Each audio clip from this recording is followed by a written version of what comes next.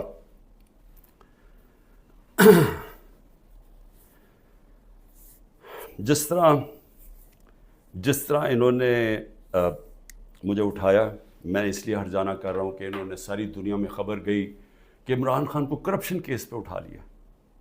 اب یہ یاد رکھیں کہ شوکت خانم کے لیے اور نمل یونیورسٹی کے لیے میرے نام پہ، میری کریڈیبلٹی پہ 10 ارب روپیہ ہر سال اکٹھا ہوتا ہے. اور اس کے علاوہ جو کراچی کا ہسپتال بن رہا ہے وہ 30 ارب کا ہے، یہ تیسرا ہسپتال ہے. اور پھر نمل یونیورسٹی کی ایکسپینشن ہو رہی ہے، اس کے لیے پیسہ اکٹھا کر رہا ہوں. تو ایک آدمی کی جب ساری دنیا میں آپ نے اس طرح غیر قانونی طور پہ کیا تو ساری دنیا میں پیغام کیا گیا کہ عمران خان کسی کرپشن میں ملوث ہے، اور اس کی وجہ سے متاثر ہو سکتی ہیں یہ اربوں روپے کے جو میں ہر سال پیسے اکٹھے کرتا ہوں. اس لیے میں نے اس کے اوپر ہرجانہ کیا، اور اسی لیے میں صرف یہاں نہیں، میں سپریم جوڈیشل کاؤنسل میں اس کی کمپلینٹ کروں گا. یہ بدنیتی کے اوپر ہوا، یہ چھپا کے انہوں نے کیا، یہ پہلے سے پلان تھا. یہ انہوں نے مجھے ذلیل کرنے کے لیے کیا ساری دنیا کے سامنے. آرام سے بھی اٹھا لیتے، پولیس آ کے مجھے پکڑ کے لے جاتی، وارنٹ دکھاتی. میرے پاس کون سی وہاں کوئی فوج تھی یا لوگ تھے؟ تو آخر میں اس چیز کے اوپر میں صرف یہ کہنا چاہتا ہوں کہ یہاں سے پری پلان بنا ہوا ہے کہ کسی نہ کسی طرح عمران خان کو پکڑ کے تو جیل میں ڈالو، تو راستے سے ہٹا دو. یہ پوری تیاری ہے، 150 کیسز ہیں. اور اب یہ حالات ہیں کہ اتنا پریشر ڈالا ہوا ہے انہوں نے کہ میرے وکیل گھبرانا شروع ہو گئے ہیں.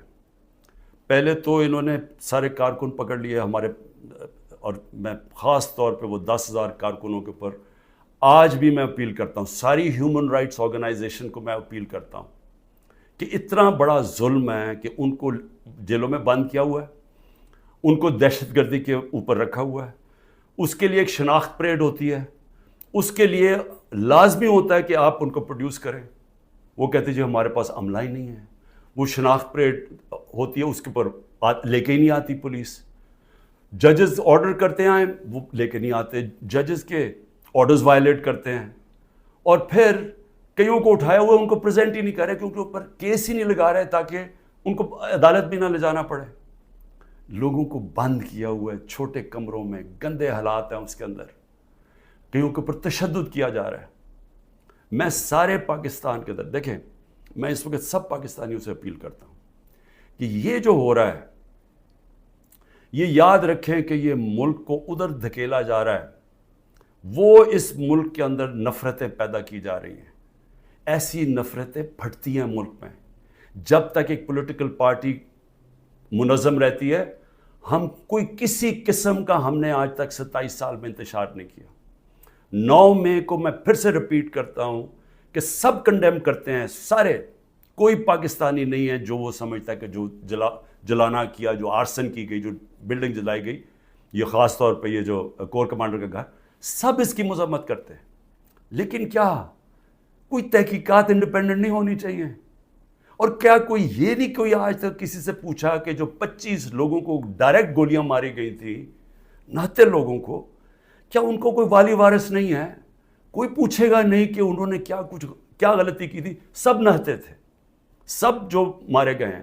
یہ حالات ہیں آپ کے اتنا خوف پیدا کر دیا ہے کہ وہ لوگ سامنے ہی نہیں آ رہے. ہم لوگوں کو جب کہتے ہیں کہ ہم نے آپ کو کمپنسیٹ کریں گے، ان کی فیملیز کو، کوئی غریب لوگ تھے، ایک بیچارہ سارا گھر سنبھالتا تھا، اس کو گولی مار دی. وہ اتنے ڈرے ہوئے ہیں ان کے گھر والے لوگ کہ وہ سامنے ہی نہیں آ رہے. اب ایسی فضا پیدا کی ہوئی ہے، چھپے ہوئے ہیں لوگ، کہتے ہیں جی ہم نے سامنے نہیں آنا. اور کارکنوں کا یہ حال ہے کہ ہمیں پتہ ہی نہیں پوری طرح چل رہا کہ کتنے کارکن اندر ہیں، کتنے جیلوں میں، کیونکہ وہ چھپے ہوئے ہیں. ہمیں یہی نہیں پتہ چل رہا کہ اصل میں کتنے لوگوں کو اس دن گولیاں لگی تھی. کیونکہ ہمارے کارکن باہر ہوں گے تو بتائیں گے کیا، باقی یا چھپے ہوئے ہیں یا وہ جیل میں ہیں، اور جیل میں برے حالات کے اندر رکھا گیا. تو میں اس لیے نون لیگ کو بھی آج ایک بات کہنا چاہتا ہوں، اور پیپلز پارٹی کو بھی، اور پی ڈی ایم کی پارٹیز کو بھی. دیکھیں یہ جو ہو رہا ہے نا، یہ یاد رکھیں کہ میں اس ملک کی اسٹیبلشمنٹ کو 27 سال سے میرا واسطہ پڑا ہے. آپ کو پتہ بھی نہیں چلے گا جب یہ بند کمرے میں پلان اے سے پلان بی پہ جائیں گے، آپ کو پتہ بھی نہیں چلے گا۔ تو جو آج آپ چپ کر کے یہ دیکھ رہے ہیں، یہ ظلم جو ہو رہا ہے، یہ آپ یہ سمجھ جائیں کہ یہ جب چینج ہوگا، کیونکہ چینج ہونا ہے، کیونکہ گورنمنٹ تو فیل ہو گئی ہے، اکانومی گر گئی ہے۔ آج جو ڈالر جس مارکیٹ کے اندر اوپن مارکیٹ میں 314 روپے کا ڈالر نہیں مل رہا، کیوں نہیں مل رہا؟ کیونکہ کسی کو سب کو اعتماد ہی اٹھ گیا اکانومی سے۔ تو اگر یہ حالات ہیں، اور پہلے ہمارے پر سے یہ سب شور مچا رہے تھے 24%، ہماری 12% انفلیشن تھی، مہنگائی ہمارے زمانے میں 12.4% تھی، مہنگائی مارچ ہو گئی تھی، سارے ٹی وی شوز کے اوپر لوگوں کے پاس جاتے تھے، جی بتائیں کتنی مہنگائی ہے۔ آج کے فگرز مہنگائی کے 38% مہنگائی ہے، 3 گنا سے زیادہ ہے۔ اور آج جو حالات ہیں لوگوں کے، نہ مہنگائی کنٹرول ہو رہی ہے، فیکٹریاں بند ہو رہی ہیں، بے روزگاری بڑھ رہی ہے، آگے انٹرنیشنل میڈیا کے لوگ جو فائنانس کے لوگ ہیں وہ سب